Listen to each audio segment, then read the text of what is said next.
Friends, हमारा आज का जो लेसन है वो है टेम्परेचर और हीट के बारे में।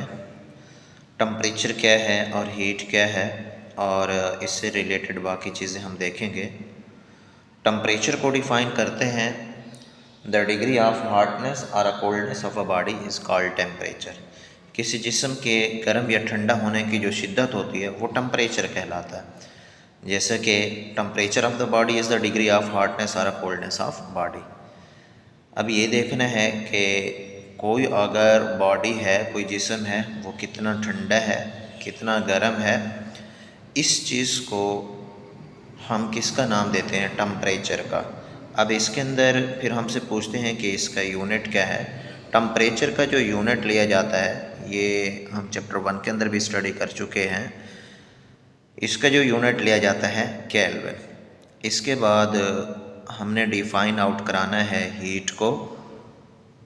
हीट को हम डिफ़ाइन करते हैं the form of energy that transfer from one body to an other with a thermal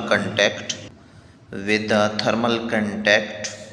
सो ये हमारे पास हीट कहलाएगी, या दूसरे लफ्ज़ों में आप डिफ़ाइन कर सकते हैं इसको the form of energy that travel or transfer in the form of wave from hot place to cold place with help of thermal contacts। अब थर्मल कंटेक्ट्स क्या हैं, इनको भी आप लोगों ने पॉइंट आउट कराना है। दरअसल में जिन चीज़ों के साथ हीट ट्रांसफ़र हो रही होती है, मुंतकिल हो रही होती है, तो उसको हम लोग थर्मल कंटेक्ट्स का नाम देते हैं। अब इन्हीं थर्मल कंटेक्ट्स की बेस के ऊपर एक चीज़ टेक प्लेस करती है जिसको हम थर्मल इक्विलिब्रियम का नाम देते हैं।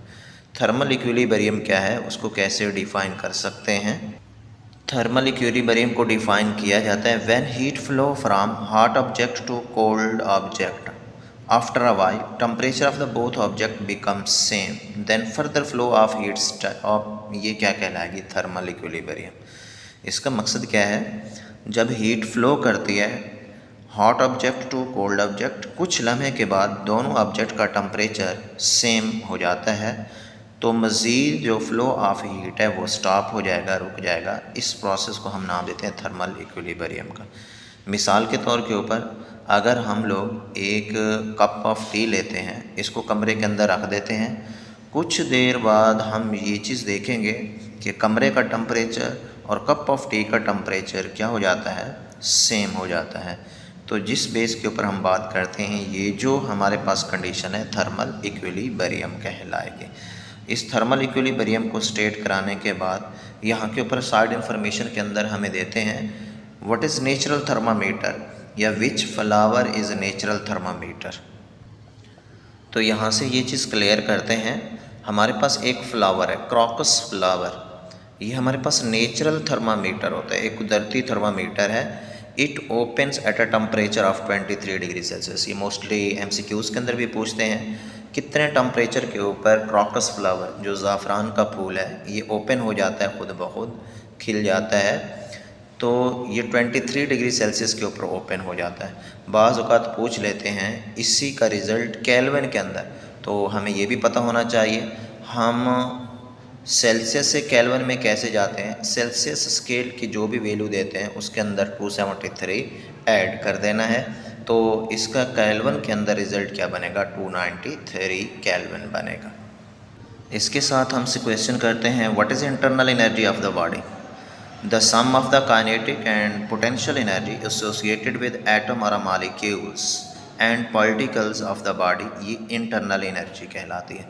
यानी कि बॉडी के अंदर हमारे पास जो एनर्जी है वो काइनेटिक और पोटेंशियल दोनों की फॉर्म के अंदर है, एटम और मॉलिक्यूल्स की। अब इसके अंदर ये बात ज़रा देखेंगे, जब शुरू के अंदर स्टेट कराते हैं हीट को हम लोग नाम देते हैं किस चीज़ का? Energy in a transit. Energy in transit. So once heat enter our body it become internal energy.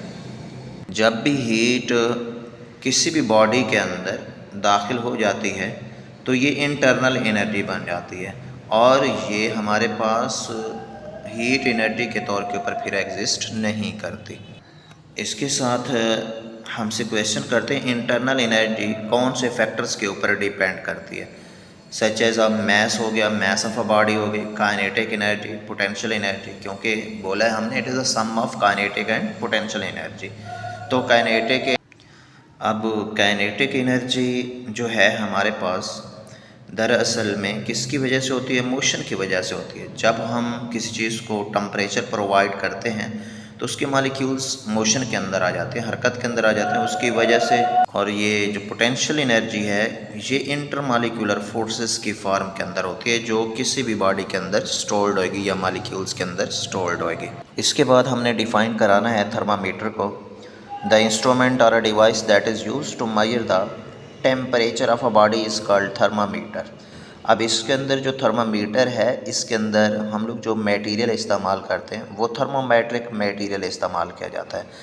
अब जो थर्मोमेट्रिक मटेरियल है इसके अंदर ख़ास किस्म की प्रॉपर्टीज़ होनी चाहिए। जैसा कि हम बात करते हैं उनके अंदर जो कलर्स का कंसेप्ट देते हैं या some changes of their electric resistance की बात करेंगे। और इसके अंदर मेन जो ज़िक्र कराते हैं थर्मोमेट्रिक मटेरियल की जो प्रॉपर्टीज़ हैं, खसूसियात हैं, वो कौन सी प्रॉपर्टीज़ होनी चाहिए किसी भी थर्मोमेट्रिक मटेरियल की।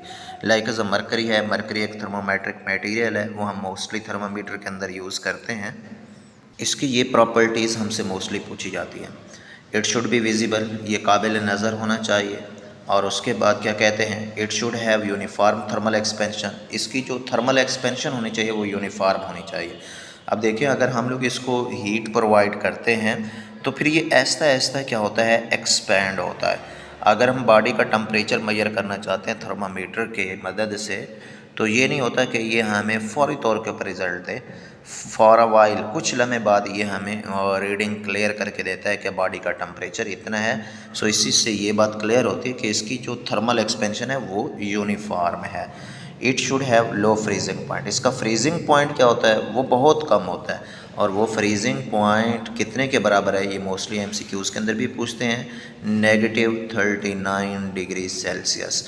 और इसी चीज़ को फिर केल्विन के अंदर भी पूछ सकते हैं कि कितने केल्विन हो सकता है या कितने फ़ारेनहाइट हो सकता है। ये बात भी क्लियर करनी है आप लोगों ने।